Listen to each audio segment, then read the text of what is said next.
if that's what the donators want, that's what they want. Also, semi-unfortunately, but maybe fortunately, because I'll be honest, it's kind of funny. In the Japanese voice, we do a movement tech that'll come up later called spear dashing, and you're going to be hearing Tibia screaming a lot. Yeah, and it's you may or may not regret the Japanese version for that, but you'll see what we mean when we get there. So I'm gonna start running 3, 2, 1, go. So, all right, good luck, Dan. Yeah, thank you. So speedrun of Nier Automata starts, or in general Nier Automata starts. I guess we quickly can mention the category first. So the category we are running today is A ending. A ending is the first main ending in the game. It's the part where you play as a 2B before you switched to 9S story. And it's the most dense and active part of the game, speedrun-wise. So it has like 90% of the cool speedrun stuff that this game has, which is very nice. And yeah, run is quite heavily combat and movement based, which makes it easy to improve but hard to master, sort of a thing. Yeah, there's a lot of speed tech and a lot of out of bounds. Yeah, like depending on the area, every like 5 minutes or so you might go out of bounds, and then some areas it probably won't go out of bounds for quite a while, but there's a lot of out of bounds in this game. A lot. Yeah, and A ending starts with the shoot 'em up section. And yeah, you're only going to see a few sections like this throughout the run. There's only like 3 of them, and they're all not that long. This is actually not indicative of what the rest of the game looks like. If you've never seen Nier before and you're looking at this, you're like, oh, yeah, let's go. Let's get some shoot 'em up. It's actually a 3D action, like 3D action game. And we're going to be taking advantage of the action part of it for most of the movement. One of the sickest things about Nier is that the movement has to do with like all of your attacks and using that to get up and over and through things. And it's going to be a lot of stuff very quickly. So I apologize if we sometimes talk a little fast. It's a lot to cover. Yeah, you'd be surprised how many things you can do in this game with just attacks and clip through objects that you didn't think you'd be able to, and it's a lot of silly things. There is a joke in this game's community about how walls are merely a suggestion, and you'll see what we mean as we go through the run here. Yeah, I will say that the sorry, Dan, shoot 'em up section is all about memorizing the enemies and killing them as fast as possible. There are auto-scroller sections that look the same, but this one specifically is actually dependent on how fast you kill enemies, unlike some others we're gonna face later on in the game. Yeah, there's like 1 or 2 that are auto-scrollers, and then the other ones you just want to take out the enemies ASAP. The nice thing about Nier and the way that these shoot 'em up sections work is that the waves are all actually predetermined, so we know exactly what is going to happen. And there's a big kind of joke that people will count shmup waves to fall asleep instead of counting sheep. Counting Groon waves. You'll know what we're talking about when we get there. But basically, another thing to point out is that Dan's taking some intentional damage here. That's basically just to use up some recoveries and just schloop them out of the menu, so that he has all that menu space free. Because we're going to be doing some very slight menuing a little bit later to get some tasty, delicious buffs, and we just don't want our menu all crowded and cluttered and screwing up and giving us time loss. Yeah, you're pretty much wasting 2 slots of your heals so that you can go down to your menu, your buff in your menu like a couple inputs faster. You lose no time for getting hit, and you get to waste your heals that you don't really need, and then you just reach your buff a couple inputs faster. Yep, exactly. So there is the second part of the shoot 'em up section, which looks slightly different. This game likes to play with the camera views quite a lot. You will see that throughout the run. Couple places. Sometimes the camera changes can be a pain too. Yep.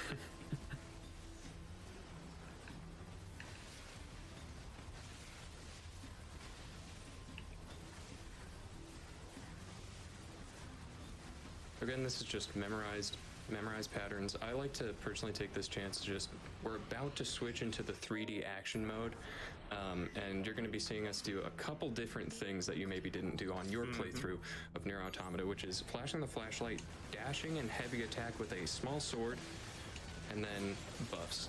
Those are kind of like three main things, and then slow-mo, actually, which my friends who are much better at this game can explain way better than I can. Yeah, the slow-mo doesn't come up too often throughout the prologue, but for the main combat we're going to be doing here in the prologue, there's an attack that we call the damage glitch, which is you have your small sword on the heavy slot, and for some reason, if you input a dash before you press the heavy attack, you do this kind of flip forward movement and then throw the sword forward, and that attack does like 5 times damage for like no reason. And the sword that you throw out that sits there and spins on an enemy, that's where most of your damage is going to come from. You'll kind of see it here on this mini boss, for example. You're going to put on the melee attack buff, and then when you get a chance to hit him, you're going to use the damage glitch attack, and his health is going to just melt. Yeah, so attack buffs work very conveniently in this game. They all give you 2 times more damage, like 200%, and the difference between buffs is just the length, so they're very It's all scaled from the very multiplicative, beginning. right? Yep. I think you're mashing through dialogue right now, right? Just about. So, oops, this is a really cool skip. So yeah, there is some quite light of an out of bounds from the start, and we're starting to have some fancy movements in the skips and for the high jumps. That skip was called crane skip. Yeah, Which is a before very we had a nice- trick called crane skip, where you do a high jump to get on top of the crane, so you don't have to shoot it down and go through a long path. But now we skip doing that skip by going out of bounds instead. Yeah, and that skip is quite annoying. So we have the second room with the enemies, have a different types of the enemies there as well. And this is where slow-mo comes into play a little bit. It's where he's charging the laser pod program, and when you're charging it, it kind of slows down the environment and the enemies and everything except yourself, so you can kind of use it to your advantage. Like, it'll prevent enemies from kind of doing some dodge moves, and it'll just make them move much slower so you get more damage time and they get hardly any, and even helps you with certain environment hazards too, aside from just using it as an offensive tool. And this is bridge skip. It's a notoriously difficult trick for basically everybody, especially if you're a new runner. It takes a long time to practice and learn. So a bunch of this stuff is, again, we talked about this, or I touched on this slightly, just a little bit earlier, but we're going to be using attacks to gain a lot of height very quickly, and then we're going to be using a plunge, which is a dash, and then heavy attack in the air, which is going to give us like this angled downward momentum. And the super radical thing about that is that it allows us to just like clip out of bounds so easily, and we're going to be using that like crazy. Yeah, attacks are what we're going to be using not only just to attack with, but to gain height, go through walls and stuff. Like, attacks in this game are broken. Very broken. So as you can see, like, my camera changed the view again. And that one room is, yes, the only room with the top-down view in the speedrun in this category. Is it? I never actually noticed I that. actually don't remember any other down You view going for rooms. angled swag? So the part of the prologue you've seen is like one of the hardest part of the speedrun, because it actually involves a lot of small details into it, and there is so many things that can go wrong or that you can mess up super easily. And prologue is definitely one of the hardest part in the whole run. Yeah, because it's so just jam-packed with tech and a lot of combat, and just there's so many things going on that it just kind of doesn't even give you a break until like right now, actually. Yeah. Just so many things going on you have to pay attention to in practice. And we The thing meet that I love about Prologue is that it's basically like this small condensed version of it. the old friends from the start of the prologue. Oops. Sort of a modified version. And we can get a one cycle. So a lot of it, like, you can see now that I don't deal any extra damage to the boss anymore. And we're gonna have this kind of things a lot. Many bosses have thresholds that you can't push on top. Like, you need to wait until boss gonna perform a dialogue line or another action or something, just at least something to progress the game. And there are gonna be fights that gonna include like a lot of phases because of that, even though bosses have like a single health bar all that time. Yeah, there's a number of bosses throughout the run that have some other sort of threshold condition instead of just get rid of the health bar. Yeah, like the first saw blade thing that you fought, and that one is held up by a dialogue trigger.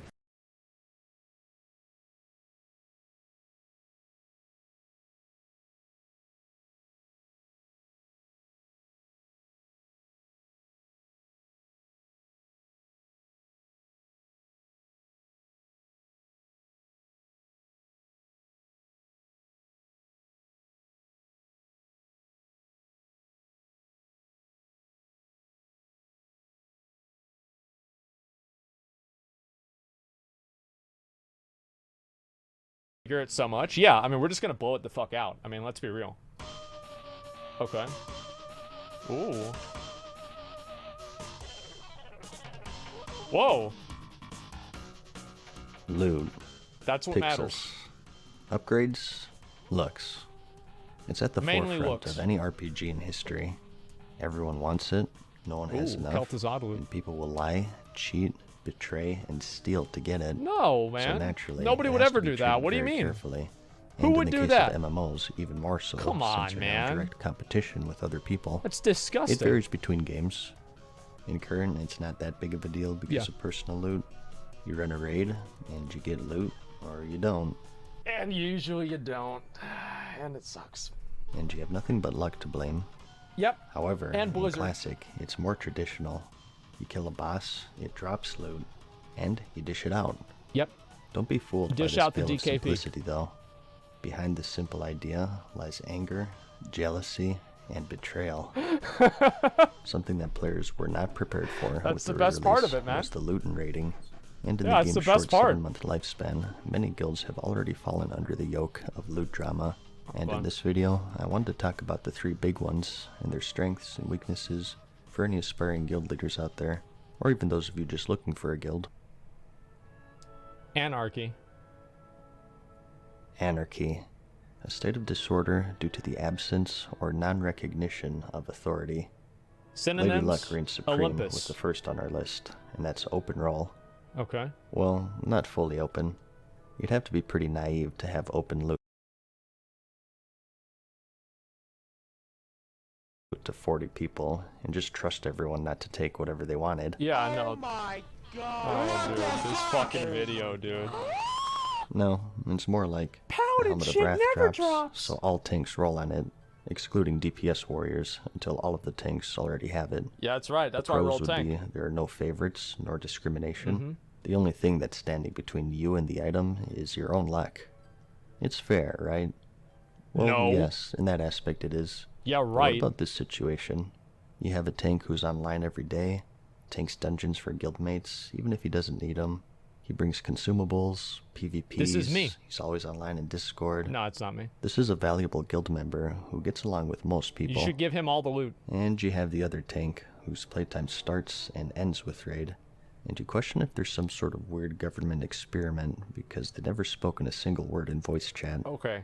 This person wins the Helmet of Wrath, and you don't see him for 6.5 days, and your active tank is still using this piece of crap. Look. Anything is variable. You could apply bonuses to rolls depending on activity or the ability to Okay. speak. But Yeah. how much? What's fair and what isn't? Right, of course. Is it to all rolls? This brings in micromanagement and I hate that. authority to a loot system that people flock to. I've always hated giving people plus X onto a roll. I think that's the worst system because the moment that somebody wins the roll, but then somebody else actually wins the roll, that's the moment that you have somebody who is 275% mad. And their friend that's talking to them in that other guild, they're like, hey, what's up, man? So when do you guys raid again? What is really going on over there? Because they don't like micromanagement and authority Yeah, it's in their fucking loot annoying. system. So, let's bring some order to all of this, shall we? Okay. We talked about adding bonuses to those who are more active within the guild. Yeah. Maybe the more stuff they do, they get points. You get points for raids, of course. but DKP. maybe also for attending guild events, PvPing, or whatever. I don't think you should do that. Well, it's not a very creative idea because it's existed for around 20 years. Yeah, I've never been First a fan of brought this. about in EverQuest, the DKP system was one of the ways to distribute loot This in is the original not- Classic. No. It was hard to find a guild that didn't. See, you knew this is an actual classic guild because they have 4 druids in the same raid and a fucking moonkin. So this is a vanilla raid, not classic. If this was a classic raid, that would be in the back, the 20 Fury Warriors, and then in front of that, the 30 rogues. That's pretty much it. 6 druids? Yeah, I forgot moonkins were actual druids. Usually they're just a waste of space. But anyway, I think DKP is fucking stupid. Like, the only good way to do loot is through either loot council or a modified loot council system. Like, everything else besides that is a bad way of doing it, in my opinion. I think loot council is the best way of distributing loot in a group that has people that trust each other and decisions are made fairly, obviously. Use it, in fact. Basically, each boss Mm-hmm. in each raid gives you a certain amount of points. You kill Yep. Lucifron, and you and everyone else present gets 2 points. Mm-hmm. And you kill Nefarian, and you and everyone else present gets 6 points. This is the bare minimum the system is set up for. We used to have people that It like varies contribute guild by shit for guild. the guild bank. Some give points for PvP. That's dumb. And some for even donating materials or gold. We used a to have guild that bank. in my old guild. A derivation that's gaining in popularity is EPGP, where instead of DKP, We used you to have that too. EP or effort points. In And Indestructible, a we had second this. currency is added called gear points, which goes up as you get gear. And loot It's like who priority has the is best decided ratio on gets a it quotient first. of these two numbers. A more I detailed hated version this of shit, DKP, dude. essentially. But back to It the was base so DKP bad, system dude. here. You then spend these points on the actual items. Mm-hmm. There are a couple of different ways in doing this as well. One is an Bidding. auction style, where you choose how many points you spend. So player A bids 5 points on an item, then player B chimes in with 10, and so on and so forth until the highest bidder wins. And you also have the second variant, where items have a set point value, and the person with the highest point total wins it, and then gets that price deducted from their total. What the fuck? I've never heard So of that. going back to that helmet Yeah, of I've never Wrath heard of people scenario, doing that. This time it would go to the active tank, assuming that he has the most points. Yeah, this system sounds great. The other tank would eventually He'd eventually get it, but who cares about him? So, I've never liked DKP because it encourages behaviors that I think are counterproductive to progression. So, number one is it encourages people not to bid on upgrades immediately and to instead wait for their biggest upgrade and then only bid their DKP on that specific upgrade. And so it creates a really weird system where people are not taking things that they should be taking, but they're only taking things that they can take for a very, very low total while still maintaining all of their items and all their DKP in order to buy out, Warglaives, in order to buy out, Sulfuras or something like that. And then on top of that, it encourages toxic behavior because you have people that, this is what I would do, is like, I got together with the other warriors in the guild and I'm like, okay, bro. So I want the belt, you get the boots. You go 5 on the boots, I don't bid. I go 5 on the belt, you don't bid, and then we're good. And so it encourages that toxic behavior on top of that, which is not good for the guild. And then on top of that, collusion. Well, of course it's collusion.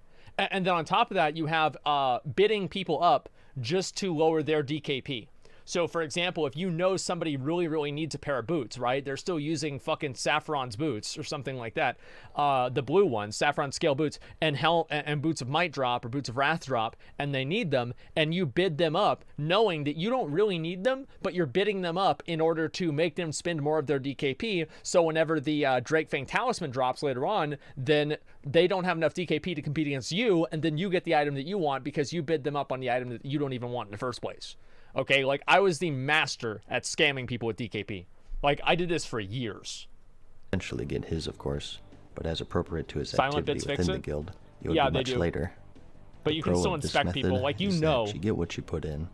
If you're an active member, you're thusly rewarded with more gear more quickly, and it'll get more use since you don't log out for 6 days immediately after raid. Mm-hmm. There are cons though. Like I said, it was hard to find a guild back then that didn't. It's also use bad it. for new players But coming today, in it's not as prolific. because they don't have any But DKP. why is this? EPGP is better Well, in first that way. is with the variant A, where people can enter a bidding war. It's extremely susceptible to collusion. Let's say you have 3 No. tanks.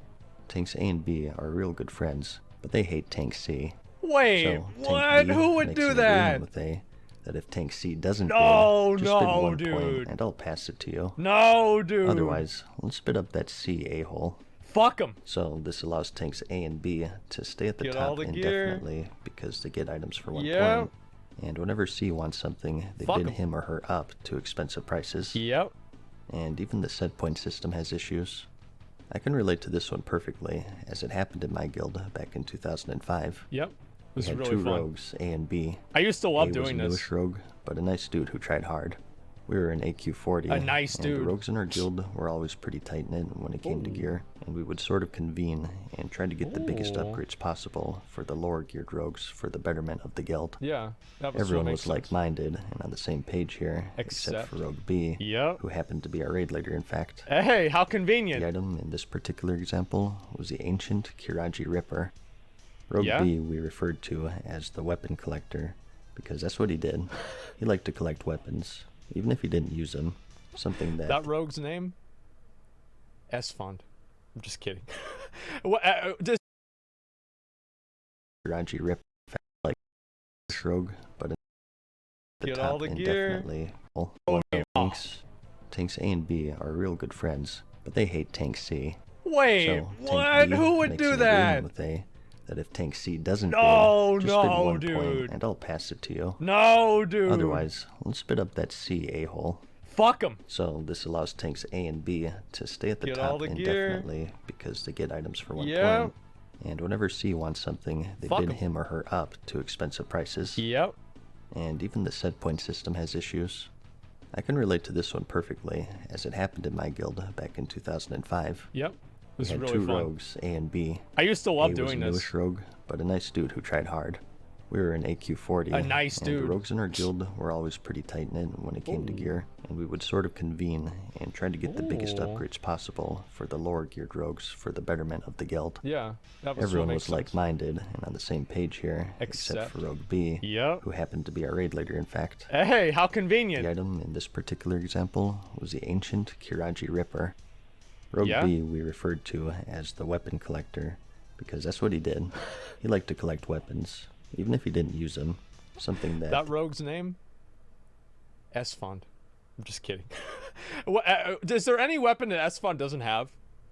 Like, and I'll be honest, like, I'm jealous. It's not like I'm mad about it. I'm fucking jealous. He has both legendaries, and I don't have a single fucking one, man. This is insane. DKP system we had allowed. For example, he'd have chromatically tempered sword, Yeah. and he'd outbid someone on brutality blade, What? then throw it in his bank and let it collect dust because he liked to look at it, I guess. What a fucking idiot. Like I said, Rogue A was fairly new to the guild, and he was coming in with Oh my Ren God. set or some pre-raid blue. Dow And Rins? he was lower in DKP, but since he always tried and he was a cool dude in general, Oh my the rogues God. agreed to pass on the sword because it was a huge upgrade for him naturally. Oh my So fucking Rogue God. B at the time had the chromatically tempered sword, I'm fairly sure. Yeah? So also an upgrade for him, but minor in comparison. And when the sword dropped, he bid on it, locking Rogue A out, and then another rogue in turn outbid him. And then he got pissed, he G-quit, and the rest is history. The whole thing was pretty petty, but that's loot in Of a course it nutshell in is. Classic. It's all petty. There is also a pay-to-win aspect if you give Yeah. out points for donating gold or consumables. I don't like this. It depends on the guild. Some set Yeah. a limit to it, but still, That- some people yeah, can take every issue with guild this. has a limit to it It's almost also that a I know of. logistical nightmare. I was good friends with the guy who did the DKP for a guild, and he would be up at night trying to settle disputes. Like, I was here for the first 2 bosses, Yeah. and then I left, and I came We had back the for same last issue 2. until we had the Or, add-ons. oh, this guy was AFK for this fight, so you should deduct points. It's really stupid. So, the point system is exploitable, and it does have flaws. Yep. The last group of players here, though, just say F it. No rolling, no points. We decide where the loot goes. I'm of course talking about loot council here, where a group This of is the people, superior typically way, officers, right here. get together This is how it's and done. vote on who gets what. The pros and Yep. cons in this should be pretty self-explanatory. If run well, the loot is handed out in such a way that it benefits the guild the Mhm. most. And if run poorly, corruption and personal grudges dictate who gets what. That's very We true. all know the story of the loot console, whose itinerary is to gear themselves first, and then the rest of the rabble later on. I can't believe It's anybody. a hard thing to describe because it's so subjective. Something that seems grossly unfair from the outside may be perfectly reasonable on the inside, Yeah. and vice versa. It really just depends if you have honest people truly making the best decision for what's good for the guild. I think that's really what matters, right? Is if you have everybody in the group is okay and on the same page with how the loot decisions are being made, then everything's okay. To me personally, I have never I like memeing about this, but as a loot master, and whenever I had loot council in my guild, we had a number of ways that we would prevent collusion, right? It was like you couldn't comment on items that you rolled on. We invited a new person every single week to listen in on our decision-making process for them to know why we were making decisions. And that rotated every single week. So there were a number of ways that we did this in order to ease people's minds whenever we went over and we used this system. We obviously had a few complaints about it over the years, but overall, I think we had a really, really positive system. And when you bring in human nature into the equation, Yeah. anything can happen. People just get I think pissed. the one concrete thing you can say is that it's the most susceptible to drama. Yep. Free-for-all can be frustrating, sure is. but ultimately, it's your role against theirs. DKP can be manipulated, but it's inevitable that you'll get something. With loot console, maybe. it's possible you'll get nothing for 2 months. You don't get loot because you don't perform well. Yeah. And you don't perform well because you don't get loot. I Plus, I feel like a guild that can't figure that out, like what the difference is between somebody performing well for their gear and somebody performing well, period, is just a bad guild. Like, if your guild is putting you up against somebody in full tier 2 and you're like a mage or a rogue or something and you're in pre-raid bis and you're not getting any loot because that person's out damaging you, it's like, why are you in that guild? Right? I get that, like, yeah, they cleared it more and everything like that, but if that's the only decision-making process that they use, then it's a mistake. The fact is that the way that we do things is that we do, like, every loot council does to some degree, like, focus on seniority because it matters. But at the same time, while seniority does matter, it also matters a lot if you show up, if you have a good attitude, if you're in the raid all the time, if you're playing in the guild regularly, and if you're a positive force in the guild. So, and if you're playing well in general. So there's a lot of factors to it. But like in my guild, I think we have a 2 or 3 week trial period, and then pretty much anybody can nominate a piece of gear with like a soft reserve system that we have. I think that the idea of someone else dictating what you deserve and what you don't deserve just rubs people the wrong way. Yeah. It's like, if you're a good boy, you get a treat. If you ask me, Yeah, because if you're a good boy, you do good damage. Like, that's the way it should be. Like, I know that you guys are trying to, like, fucking meme on this, but it's actually the best way to do it because no other system rewards performance. Like, there's no system that rewards performance besides DKP. In Classic, it doesn't matter. Unless, like, you're a tank and you're missing taunts or something like that, which I never do, by the way. But unless you're a tank that's missing taunts, like, it doesn't really matter how well you perform. Like, it's really hard to wipe on the bosses. But other than that, like, yeah, back then, whenever it was really hard, it was a completely different system. they all have their ups and downs. I think in general, Console for rewards me, performance? Yeah, I know. DKP That's is what I the was saying. most Sorry appealing. if I said it wrong. The thing I like about DKP is that eventually you're going to get something. Eventually, no matter what, you're rewarded for the amount of time that you put in. I don't like that. The downside of loot console, I think, is that oftentimes it's disproportionate. Not always, but oftentimes there's just 1 or 2 people of a class who get fully decked out before others. Yeah, the main And I'm not talking about what's fair here and what isn't. What I'm talking about, and I see it all the time, is that the faster a player is geared out, the more likely they are to quit. Class. Don't tell them my secrets, Mad Season. Do not tell them my secrets. Don't tell them that. The last piece of gear I get is my last raid. I'm fucking done. Sick is a simple game. For endgame, Yep. we have raiding and PvP, with loot of course serving as the carrot on a stick. If you remove the carrot on a stick by fully gearing out one player, you remove their main reason to play. Yes, Yeah. ideally, you gear out the players who raid more for the sake of raiding, and just hang out It's a with friends and delicate help in the balance. guild. But humans are not infallible. The faster you gear someone out, the more likely that person will end up quitting because they have less reason to show up. I feel like loot console guilds have a harder fight against attrition way more than DKP or rolling guilds. Because they get in the cycle of feeding one person all this loot, and then removing a big reason for them to for play. the memories. They quit, then go to the next person, Boom. and rinse and repeat. It's putting all of your eggs into one basket, which is really risky. Yeah, I it think is. with DKP or free It's very true what Matt Season's saying. It is extremely risky. Like, there are a number of times where, like, you gear out like a main tank or something like that. Like, this used to be very common in vanilla because of like 4 horsemen and guilds needing more main tanks. But you also had the same thing in DKP, where someone who is looking to quit the guild would just dump all of their DKP into an item, go down to 0, and then quit the guild after they zeroed out their DKP. So the thing is with Loot Council is that's again part of the expertise that comes into Loot Council is knowing who to gear out and why to gear them out. It sucks, but it's happened to a lot of guilds. It's happened to my guild. I remember there was this girl that we geared the fuck out of her in Throne of Thunder. We gave her all the gear, and she's not really that good, but she's the best one we had. And then she left the fucking guild. I was pissed, man. I was so fucking pissed. Simp? No, well.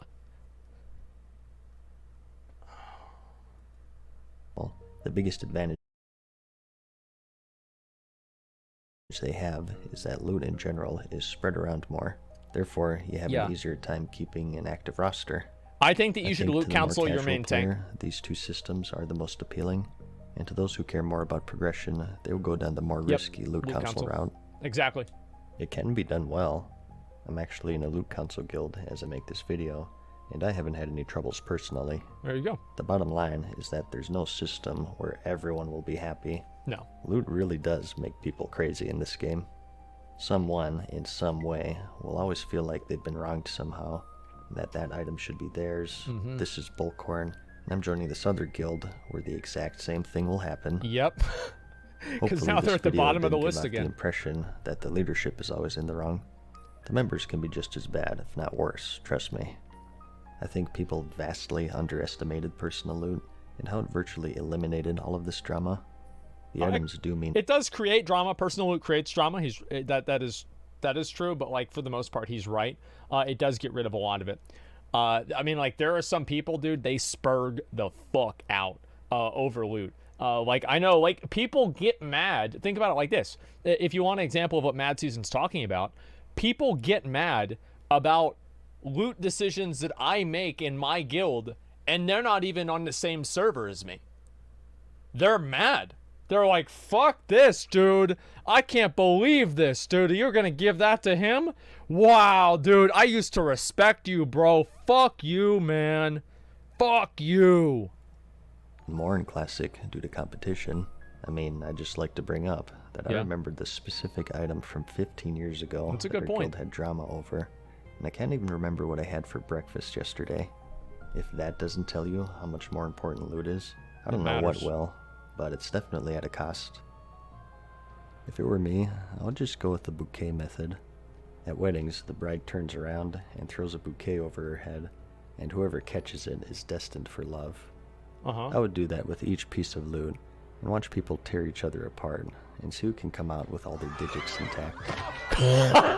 So, the best you can do as a guild leader is to try your best to be fair with whatever system you decide. Can I watch that again? The best you can do as a member. I want to watch that again. I would do that with each piece of loot, and watch people tear each other apart, and see who can come out That's with the all guard their digits binding. intact. So, the best you can do as a guild leader is to try your best to be fair with whatever system you decide.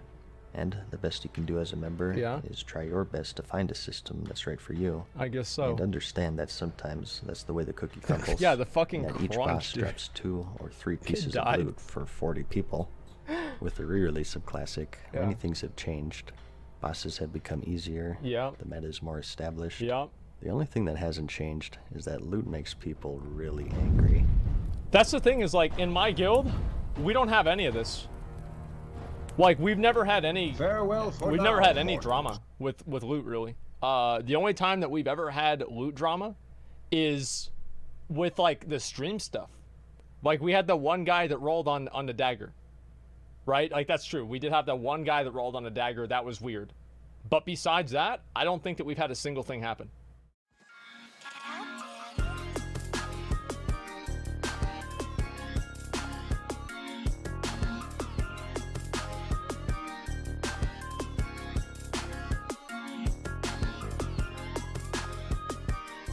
Like, we're losers. We play WoW. Hitler wasn't my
O co ukrywać w ogóle, nie?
we finished the game with level 19.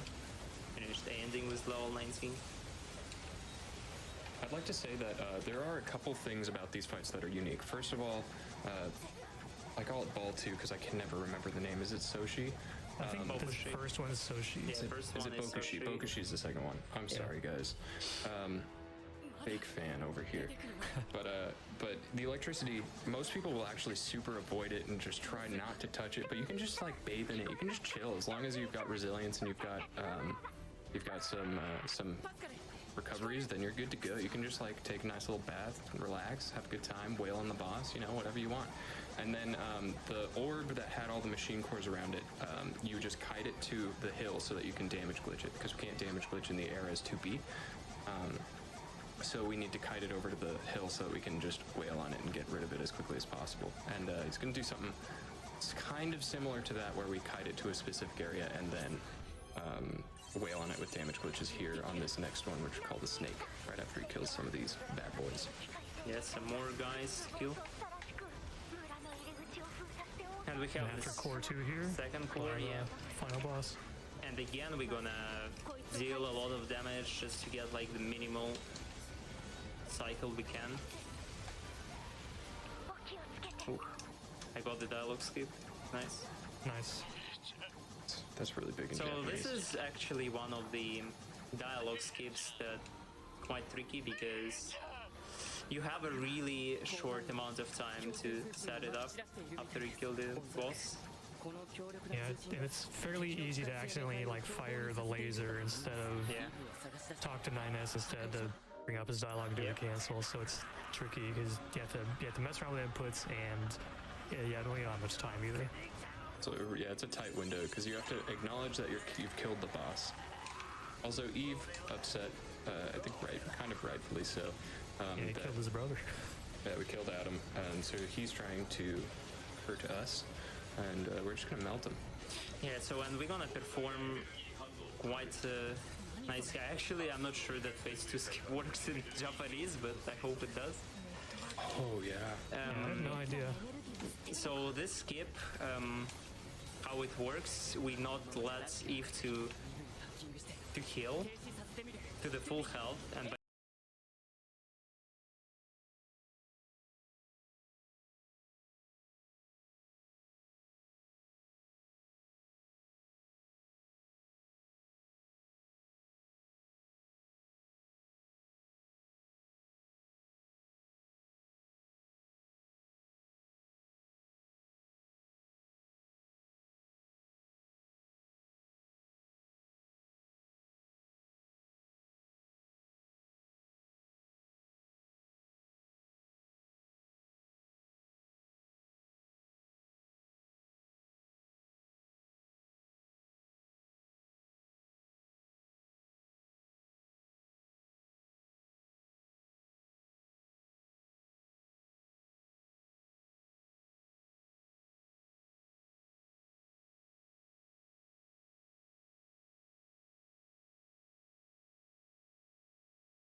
Hello? Hi, Felix. This is Ethan from PR. Oh, it's PR. Unfortunately, due to some recent events, there's been a full-on media shitstorm. There's been a media shitstorm.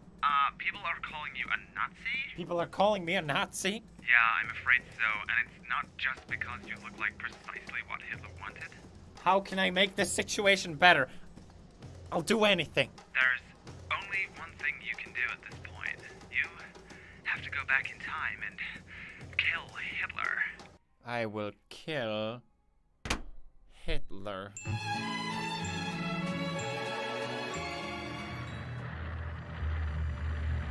A new assignment. Hey.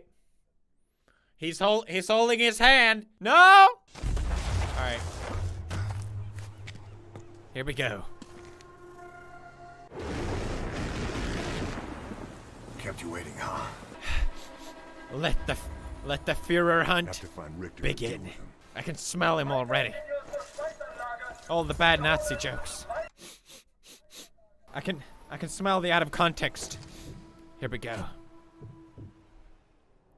Our first Nazi. Scumbag. Let's shoot him in the nuts. Nice! Damn it! Intestine. God damn it. Well, that Nazi's not gonna shit for a while. Look at that, that's Nazis. Oh, no, we can't show that. That's offensive. Oh. Oh. Oh. Oh. Oh. Is there, oh. Let's give him a new butthole. No! Even has the same haircut as I used to have. What the fuck? Nazi haircut? Come on. Here we go. Here we go. Here we go. Here it is. Oh. Oh. Oh! No more Nazi babies for you, buddy. What? Hi, Felix. This is Ethan from PR. Can you keep shooting the Nazis in the balls? Keep shooting the Nazis in the balls? You're erasing all of the modern-day Nazis from the timeline. Keep it up. That's helping. Good work. Got it. Kept you waiting, huh?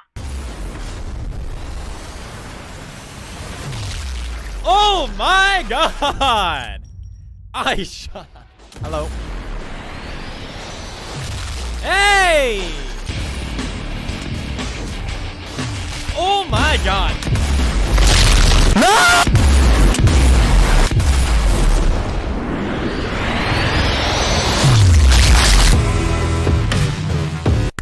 Nazi boss. Wow, what an amazing AI. Nigga, fuck you. Hey, hey, don't shoot me. Don't shoot me, please. Best game. Ooh, I never get tired of that. I gotta do this. Not just for myself, but for Jacksepticeye. I will find Hitler. And I will kill him. Then there will be no question. It will legitimize all my humor. It will give me a free pass. Oh, you made a Nazi joke? Yeah, but I killed Hitler, so it's okay. There's Hitler! Ah! Ah! Shit! Shit! Shit! Don't panic. There he is! There he is! That's Führer! Just realized I'm on to it. He's hit.